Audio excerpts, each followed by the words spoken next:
Maganda po tong tips natin na bago po to. Simpleng tulog lang. Ayusin lang natin ang tulog natin. Mas papayat na tayo. Tama ba yan? Matulog lang para pumayat. Gusto natin yan, di ba? Actually, may bago pong mga medical studies. Nakikita nila kung kayo ay mataba at kulang kayo sa tulog, baka ang problema nyo lang tulog. Maayos nyo lang yung tulog nyo, mapahaba nyo lang ang tulog nyo, pwede na kayo pumayat. Tignan natin yung ebidensya. Number 1, kung kompleto ka sa tulog, mas hindi ka tataba. Ayon sa pag-aaral, yung mga taong 6 hours lang ang tulog. Ako minsan puyat eh. Pag 6 hours lang ang tulog mo or less, mas mataba sila. 41% increase obesity, yun ang nakita. Kahit yung mga bata, yung mga batang puyat, kulang sa tulog, sila ang tumataba. Ha? Bata, teenager, kaya papatulugin natin na maaga. Bakit? Tumataas kasi yung hunger hormone levels na kung tawagin ay ghrelin. G-H-R-E-L-I-N. Itong hormone na ghrelin, pag puyat tayo tataas to, gugutumin ka. Gutom ang ghrelin. Diba? Number 2, hindi mo makontrol yung appetite mo. Yung mga puyat, kumakain sila ng mas marami. 385 more calories ang nakakain ng puyat kumpara sa kompleto sa tulog. Number 3, ang mga puyat, walang control sa pagkain. Hindi ka makagawa ng good food choice. Ano ibig sabihin? Pag puyat kayo, nakakita kayo ng ice cream, chocolate cake, o potato chips, hindi mo makokontrol. Kakainin mo. Puyat ka kasi.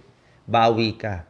Pero kung kompleto ka sa tulog, relax ka, kaya mo umiwas sa masasarap na cake. Okay? So, better food choice ka pag ano. Number 4, syempre, pag kompleto ka sa tulog, tulog ka, hindi ka pwede mag-midnight snack.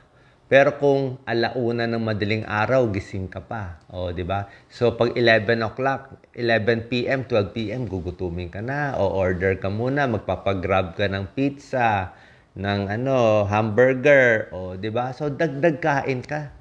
So, dumami lang yung nag-late night snacking ka lang. Kasi nga, hindi ka patulog eh. Di ba? Number 5, pag kulang sa tulog, hindi maganda sa metabolism. Pag kompleto sa tulog, better sleep, better metabolism. Better metabolism, mas makaka-burn ng fat and less ang pagkataba. Number 6 factor, ba't kailangan matulog para pumayat?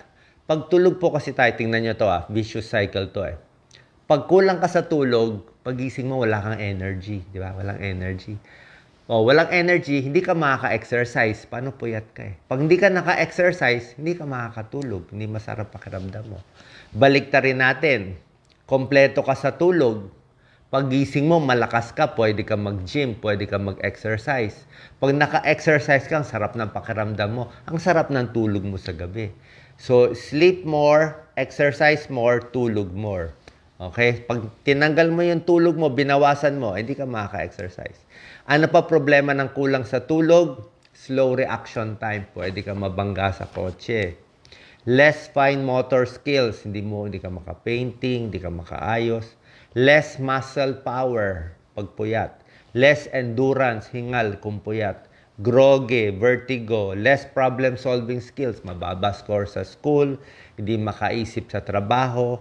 Higher risk for injury. Puyat, pwede ka matumba. Makatulog ka, matumba ka. Okay? Ano ang 7 tips for sleeping and weight loss? Maganda po to. So, itong tips natin, pampatulog na siya, pampapayat pa. Magkasama kasi yung dalawa eh. Mix yung dalawa. O, tingnan natin, paano natin mamimix ha. Lose weight tips and sleep tips. Number 1, kainin mo yung mga kanin mo at carbohydrates mo sa umaga at tanghali. Breakfast and lunch, doon ka na mag-rice kung gusto mo. Total, tatrabaho ka pa eh. Maboburn mo pa yan, di ba? Kumain ka marami, makakagalaw-galaw ka. Sa gabi, konti na lang. Konti na lang yung carbohydrates. Konting-konti na lang kakainin mo. Kasi matutulog ka na eh. Di ba? Pag dinamihan mo yung pagkain mo sa gabi, ano mangyayari? Mag-GERD ka. Bangungot. Masakit ang tiyan. Hindi ka makakatulog. Busog na busog ka eh. Di ba? Number 2, uminom ng 8 to 10 glasses of water and fluids. More water, better metabolism. Less headache, mas maganda pakiramdam mo. Okay? Mas maraming tubig, mas busog. 'Di ba? Bago ka kumain ng tanghalian, 2 basong tubig, medyo busog ka na. So, hindi ka na makakakain ng marami. 'Di ba? Maganda naman yung tubig sa katawan.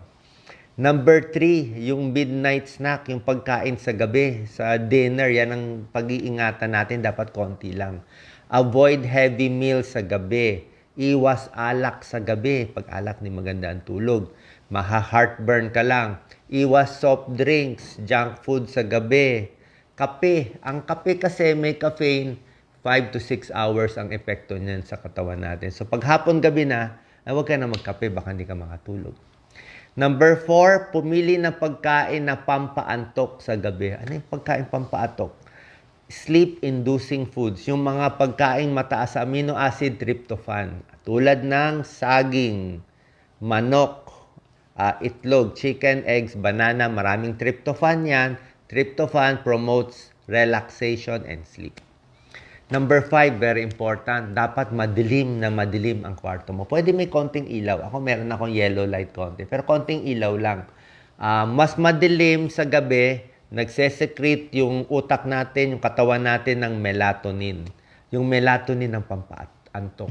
Kaya po nakita nyo, pag gabi na, tapos nailawan ka ng maliwanag sa CR, mawawala yung antok mo. Bumababa yung melatonin mo. Gusto natin mataas yung melatonin. May pag-aaral na hindi maganda sa kalusugan yung malakas ang ilaw sa gabi. Kaya pag gabi na, wag na yung malakas na ilaw, fluorescent light o yung mga neon lights, di ba? May pag-aaral, 10-year study sa mga babaeng exposed sa ilaw sa gabi na maliliwanag, higher risk of breast cancer. Nakita to sa pag-aaral. So, yung laging puyat sa gabi, mataas risk for breast cancer. Light exposure at night, mataas risk for depression. Kaya siguro marami na di-depress. Hindi katulad sa probinsya, sa gabi, madilim na eh. Okay? Yung mga night shift, ingat din po tayo. Kasi pag night shift nga, syempre, hindi maganda tulog mo sa umaga. Okay? Pag night shift ka, napapansin mo, unhealthy na yung food choice mo. Puro fast food, puro sa tabi-tabi na lang, puro prito. Paano wala ka? Puyat ka na eh. Hirap ka na eh. Tapos maraming bisyo pag night shift. Kasi nga wala nga, na pipigilan yung control natin eh. Hindi na natin makontrol sarili natin. Maraming bisyo, maraming jowa, kasama na yun. Tumataba. At pag mga night shift, at risk for metabolic syndrome. High blood, high cholesterol, high blood pressure, tapos high blood sugar. Lahat yun po connected. Ang gagawin natin kung night shift tayo para makabawi, sa umaga gawin mong madilim yung kwarto mo. Gawin mong gabi yung umaga. Okay, pwede yun. Tapos kung night shift, siguro hanggang 40 years old, 50 years old lang. After that, hanap na tayo ng day shift. Huwag na natin masyadong tagalan. At syempre, pag night shift, pilitin mo maging mas healthy sa bawi, sa pagiging healthy. Number 6 tip, para makatulog, sara yung computer, cellphone, TV, 1 to 2 hours para relax na yung utak. Number 7, dapat sa gabi, pwede maligo ng maligamgam, relax, massage mo sarili mo, magbasa, pamparelax, tapos stick ka lang sa schedule mo kung ang tulog mo. Pinakamagandang tulog, 9 o'clock. At may study po, pinakamagandang tulog, 9 p.m., 10 p.m. ng gabi. Yan ang pinakamaganda. Oo. Nakita nila, less heart attack, less stroke, pag 10 p.m. to 11 p.m. ang tulog. Pero pag ang tulog nyo madaling araw, medyo tumataas yung risk for heart attack and stroke. Bakit? Yung katawan natin kasi ginawa ng Diyos talaga. Pag dumilim, tataas ang melatonin, tulog. Pag araw sa umaga, gigising, tataas yung cortisol, stress hormones, bababa na yung melatonin. So, yun po ang pattern. Ngayon, pag ginulo natin, gusto natin matulog ng 2:00 ng madaling araw, so nagulo. So, kailan tumataas ang melatonin mo, ayaw mo matulog. Kailan bababa na yung melatonin, gusto mo pa rin matulog. So, nagugulo yung circadian rhythm. So, yun po maganda, 10 to 11 p.m. ang sleep. So, yan po, final tips, sleep more to lose weight. Bago po yan, ha? Parehong very good habits, sleep more, maganda sa katawan, lose weight, maganda sa katawan. Sana po nakatulong ng video natin, share po natin sa ating kababayan. God bless po.